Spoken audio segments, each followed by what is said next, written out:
The same land called religious hotspot is sitting on billions in minerals. Could these minerals be the reason the world suddenly cares about Nigeria, at least northern Nigeria? Nigeria's north and south weren't divided by God, they were divided by empire. I am Joana, and today it's all about Africa's untold experiences. Pre-colonial trade, gold, salt, enslaved captives ran north-south. Islam spread through trans-Saharan routes. British divide and rule reinforced north-south religious and ethnic fault lines. Now, Nigeria's modern tension stems from a layering of trade, faith, and colonial borders. We know that now, hopefully. But let me show you what deepens insecurity and conflict in the north. Trump has placed Nigeria on a country of particular concern watch list for religious freedom violations. He then threatens military intervention unless Nigerian acts on the alleged Christian targeted killing. I didn't say Christian killing, Christian targeted killings. He has even gone as far as to tell the Department of War to prepare. Department of War. That is a thing. Is this about protecting faith or about securing Nigeria's critical minerals? Analysts observe that many of the conflict zones sit on top of mineral-rich ground. I'm talking lithium, gold, tin, and the global powers are quietly vying for supply, and making Africa their resource corridor. Let's map out 3 zones of violence in the north. You have the northeast, the northwest, and the middle belt. This is majorly where you have these farmer headers, but that's also the resource tension zone. This region overlaps with mineral belts and illegal mining trails. For example, in Zamfara, illegal gold mining is entrenched. Analysts are warning that unregulated mining finances armed groups and deepens insecurity. There are stories of miners trapped after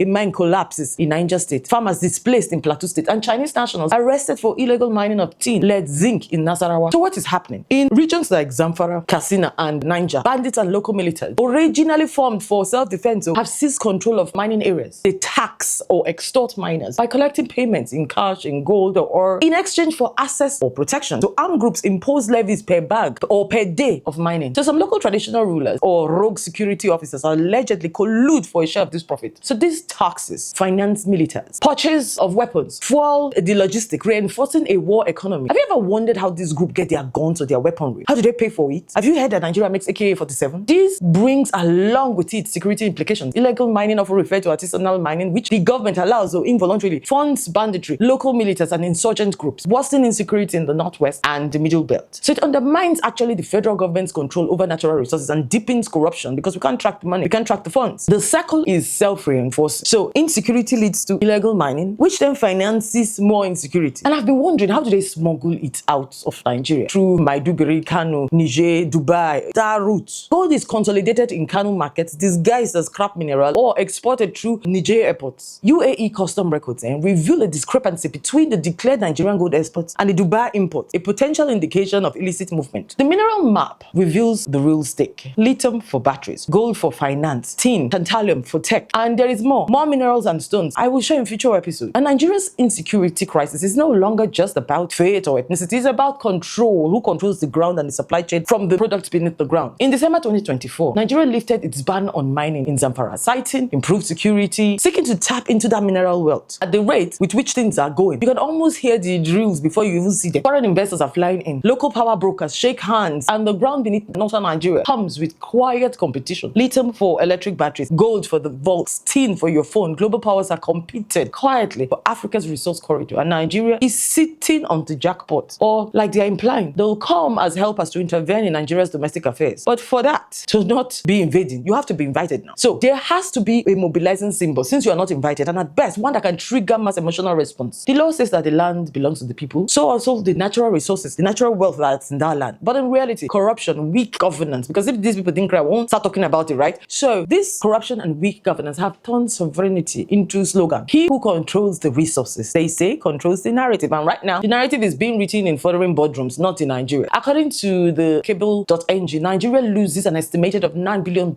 annually to illegal mining and related smuggling. So, not to mention the environmental and human impact, deforestation, contamination. Do you know that in Zamfara in 2010, there was lead poisoning? More than 400 children died. Let me read what was written in that investigation. An investigation led by the US Center for Disease Control and Prevention, CDC, in collaboration with Nigerian federal government and the Zamfara state authorities, MSF, Blacksmith Institute, and World Health Organization. This is their comment too. The source was massive environmental contamination from the informal processing of lead-rich ore to extract gold. So men brought rock ore to the villages, where the women will now grind it into particles. This process resulted in an extensive dispersal of lead contaminating dust throughout the villages, including within family compounds. 7 villages were initially identified for immediate remediation. 7 other more villages were later identified for cleanup, including Bagega, which alone was double the size size of the first 7 villages. So in all villages, including in family homes and compounds, soil lead concentration exceeded 100,000 ppm. That is far above the internationally accepted standard of 400 ppm for residential areas. Primary exposure routes for children and adults were incidental injection of soil and dust. So you just play for sand, lead contamination. Consumption of food contaminated by soil and dust sources. Okay, you decide not to play, you just want to eat, lead contamination. Injection of contaminated water. You say you won't eat, you won't play, you drink water, lead contamination. Inhalation of contaminated dust. You say you won't do anything, but you just be breathing, lead contamination. Consequently, an estimated of 2,500 children accumulated life-threatening levels of lead in their blood, with thousands more at risk of permanent brain damage. So they will destroy your brain first, then so that you won't be able to fight back. I bet you that it will not affect the children of the rich elite, right? So now, don't you think that the parents and loved ones of those children that are being destroyed and poisoned, they will not have developed hatred for those that are responsible, especially in the absence of trauma care? I want to know your take on this. While the world debates religion and politics, miners tear through farmlands, and herders could use this land for cattle rearing or rural life. Rivers are turning red with chemical runoff. Families are fleeing what used to be their homes. There's a lot of internal displaced persons in Zamfara, Niger, Plateau, and the northeast. People are surrounded by wealth they'll never touch. Just dust, displacement, and danger. But what if I told you that this story could change? What if local miners were trained, not criminalized? What if Nigerian lithium didn't have to live as raw ore, but as batteries? What if, for a start, if we, the people, just learned more and understood what we had? While the world is debating religion, ordinary Nigerians are losing their lifeland. If Africa fuels the world progress, why is it that its people is still paying the price? I am Joadri.